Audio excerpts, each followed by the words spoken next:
ආයුබෝවන් ඔයගොල්ලෝ හැමදෙනාටම ලුණු දෙහි YouTube නාලිකාවට ඔයගොල්ලන්ව සාදරයෙන් පිළිගන්නවා. අද අපි හදන්න යන්නේ ක්‍රිස්පි චිකන්.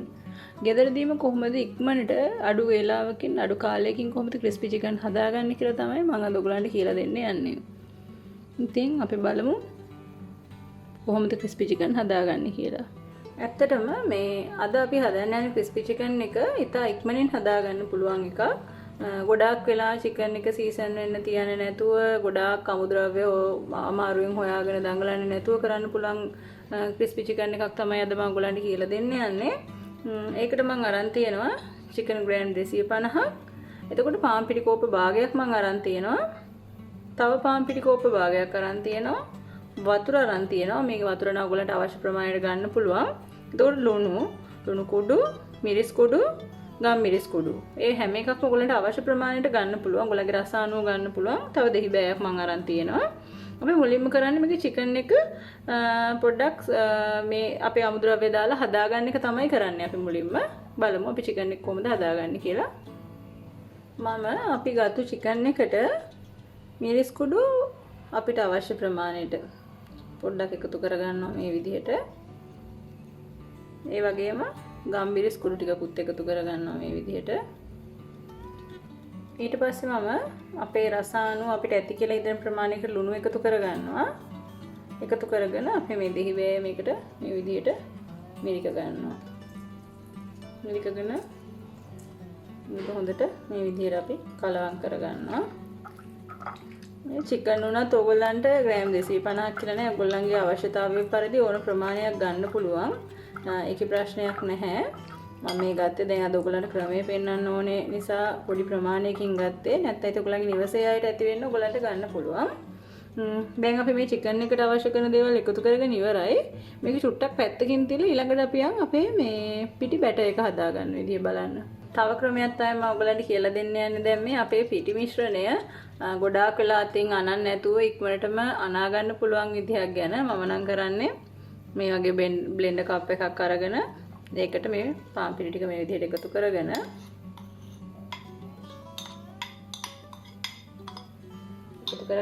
ඒකට මම ලුණු චුට්ටකුත් එකතු කරගන්නවා. නැත්තම් දියරහ වගේ නෝ පිටි එකේ මේ චුට්ටක් එකතු කරගන්නවා. එකතු කරන් අවශ්‍ය ප්‍රමාණයට වතුර දාගෙන අපි මේක බ්ලෙන්ඩ් කරගමු.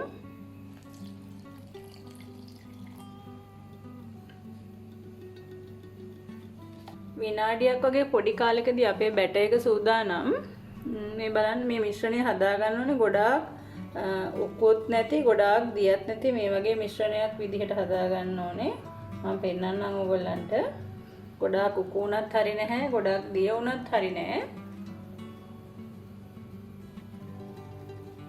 මේ වගේ මේක ගොඩාක් උකුත් නැහැ ගොඩාක් දියත් නැහැ මේ වගේ මිශ්‍රණයක් විදිහට හදා ගන්න මේ විදිහට මේ වගේ මිශ්‍රණයක් තමයි අපිට ඕන කරන්නේ. දැන් යන් අපේ ඊළඟ පියවරට. දැන් අපිට ඕන කරන දේවල් ඔක්කොම සම්පූර්ණයි. දැන් අපි අපේ ඊළඟ පියවරට ගිහිල්ලා බලමු කොහොමද මේක හදාගන්න ඕනේ විදිය කියලා. ඇත්තටම මට මේකට විනාඩි 5ක් 6ක් වගේ පොඩි සුළු කාලයක් තමයි ගියේ. මම ඔයගලන්ට කිව්වා වගේ අපි මේ චිකන් එක මැරිනේට් වෙන්න විනාඩි 20 30 පැය ඒ වගේ වෙලා තිබ්බේ නැහැ. මේක මම තියාගත්තේ මගේ මේ පිටි මිශ්‍රණය හදාගන්න වෙලාව විතරයි. ඉතින් දැන් මේ විදිහට මේ අපි මේ අපේ මිශ්‍රණ කරගත්තු චිකන් එක මුලින්ම මේ අපේ මේ බැටර් එකේ පිටි බැටර් එකේ මේ විදිහට දාගෙන අපි ආයේ එක දාගන්න අපේ පාන් පිටියකට දාගෙන පාන් පිටි මේ විදිහට මේක වටේ තවර ගන්නවා. හොඳට තවර ගන්න මෙහෙම.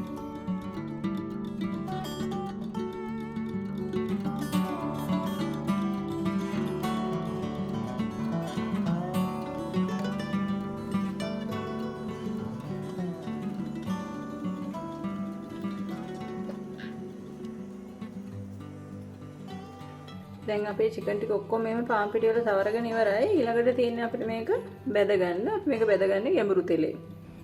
අපි පාන් පිටි මිශ්‍රණයේ දවට ගත්ත අපේ මේ චිකන් එක මේ වගේ තෙල් තාච්චියක් ලිපේ තියලා රත් වෙන්න තියලා තෙල් රත් වෙනකොට අපි ඒක එකතු කරගන්නවා මේ විදිහට බෙද ගන්න. මේකේ පාන් පිටි වල දවට ගත්තු ගමන් පිග්මන්ට් බෙද ගන්න ඕනේ.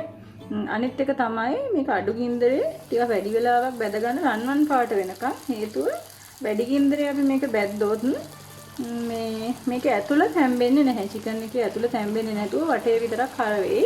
ඒක නිසා අඩු ගින්දරේ රන්වන් පාට වෙනකම් මේක බෙද ගන්න ඕනේ.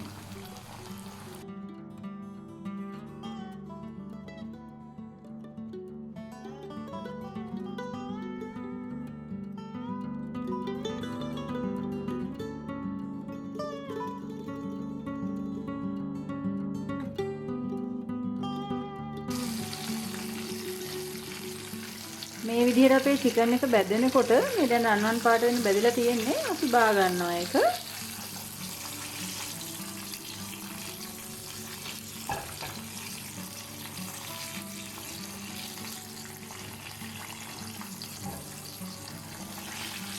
රන්වන් පාට වෙනකම් බැදිලා අපේ චිකන් එක.